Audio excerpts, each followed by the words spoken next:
ప్రపంచ పర్యావరణ దినోత్సవాన్ని పురస్కరించుకొని హనుమకొండలో సింగిల్ ప్లాస్టిక్ నిర్మూలిద్దాం, భవిష్యత్తు తరాలకు పర్యావరణాన్ని కాపాడిద్దామనే నినాదంతో ఒక వినూత్న కార్యక్రమం నిర్వహించారు. అవినీతి వ్యతిరేక సంస్థ జ్వాల ఆధ్వర్యంలో ప్లాస్టిక్ శవయాత్ర ప్రకృతి జీవయాత్ర నినాదంతో ర్యాలీ కొనసాగింది. మనిషి మెడ భాగం నుంచి అరికాలు వరకు ఏ విధంగా ప్లాస్టిక్ తో ముడిపడి తన జీవితాన్ని కోల్పోతున్నాడని కళ్లకు కట్టినట్లుగా సింగిల్ ప్లాస్టిక్ వ్యర్థాలతో చేసిన బొమ్మని శవయాత్రగా నిర్వహించారు. ప్లాస్టిక్ ని నిషేధించాలని అందరిలో చైతన్యం కలిగించేందుకు ఈ కార్యక్రమం నిర్వహించామంటున్న జ్వాల సంస్థ వ్యవస్థాపకుడు ప్రశాంత్తో మా ప్రతినిధి నరేందర్ ఫేస్ టు ఫేస్. మానవాళికి లభించిన విలువైన సంపద పర్యావరణం. ఈ పర్యావరణాన్ని కాపాడుకోవాలి, మన భవిష్యత్ తరాలకి అందించాల్సిన బాధ్యత మన మీద ఉంది. ముఖ్యంగా వరంగల్ నగరంలో చూస్తే ఈ ప్లాస్టిక్ వాడకాల వల్ల పూర్తిగా కూడా పర్యావరణం నాశనమైపోతుందని చెప్పవచ్చు. పంటలు పండాలన్నా ఏది ఎక్కడైనా ప్లాస్టిక్ అడ్డు తగిలి ముందుకు సాగకుండా ఆటంకపరుస్తుంది.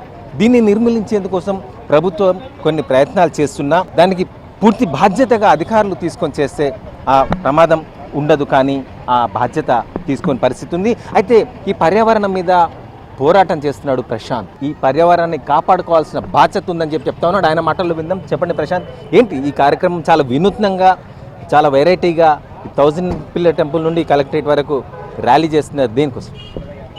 ఈరోజు ప్రపంచ పర్యావరణ దినోత్సవం 1973లో ఈ పర్యావరణ దినోత్సవం ప్రారంభమైంది. నేటికి 53 సంవత్సరాలు అవుతుంది పర్యావరణ దినోత్సవం.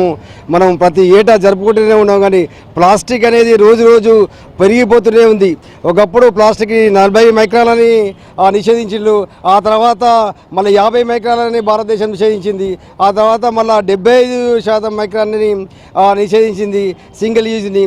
అలాగే ఇప్పుడు 2022 జూలై 1వ తేదీన భారతదేశం మొత్తము 120 మైక్రాన్ల గల ప్లాస్టిక్ని మొత్తం నిషేధంలో ఉంది. కానీ మనం చూస్తే గుడ్ మార్నింగ్ నుండి గుడ్ నైట్ వరకు ప్రతిరోజు ప్రతి ఒక్కరూ ఏదో ఒక రూపంలో సింగిల్ ప్లాస్టిక్ని యూజ్ చేస్తూ ఒక్క రోజుకి 33 గ్రాముల ప్లాస్టిక్ని మనం సింగిల్ యూజ్ చేస్తున్నాం. అంటే సంవత్సరానికి ఒక వ్యక్తి 11 కిలోల ప్లాస్టిక్ని యూజ్ చేస్తున్నారు, అంటే సింగిల్ యూజ్ కాబట్టి. అంటే భారతదేశంలో చట్టాలు కఠినంగా ఉన్న ప్లాస్టిక్ని చూడనట్టుగా ఉండడం వల్ల భావి భారత పౌరులకి మనము మెరుగైన సమాజాన్ని, భూమిని, కాలుష్యాన్ని, నీరును అందించడానికి చాలా కష్టంగా ఉంటుంది. ఇప్పుడున్న పరిస్థితి చూస్తే మానవుడు 100 సంవత్సరాల జీవితకాలం, కానీ 50 సంవత్సరాలు 60 సంవత్సరాల ఈ గాలి, నీరు, భూమి కలుషితం వల్ల పంటలు కూడా పండడం లేదు.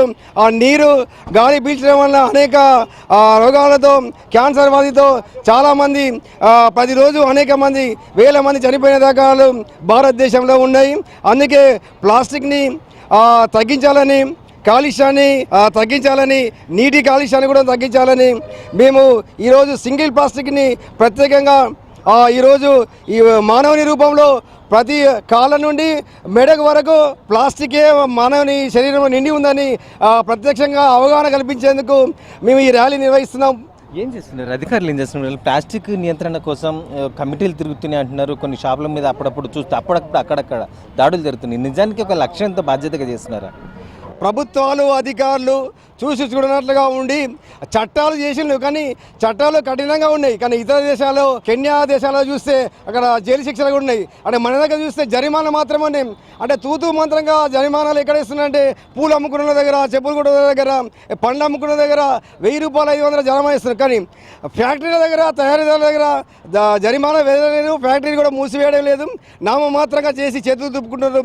ప్రభుత్వ కార్యాలయంలోనే ప్రత్యక్షంగా సీఎం కార్యాలయం కావచ్చు, పిఎం కార్యాలయం కావచ్చు, కలెక్టర్ కావచ్చు, ఐఏఎస్ ఐపీఎస్ కూడా ఫ్లెక్సీ బ్యానర్లు ఏర్పాటు చేస్తున్నారు. వాళ్ళ భోజనాలకు కూడా ప్లాస్టిక్ కవర్లని, ప్లాస్టిక్ గ్లాసులని ప్రోత్సహిస్తున్నారు.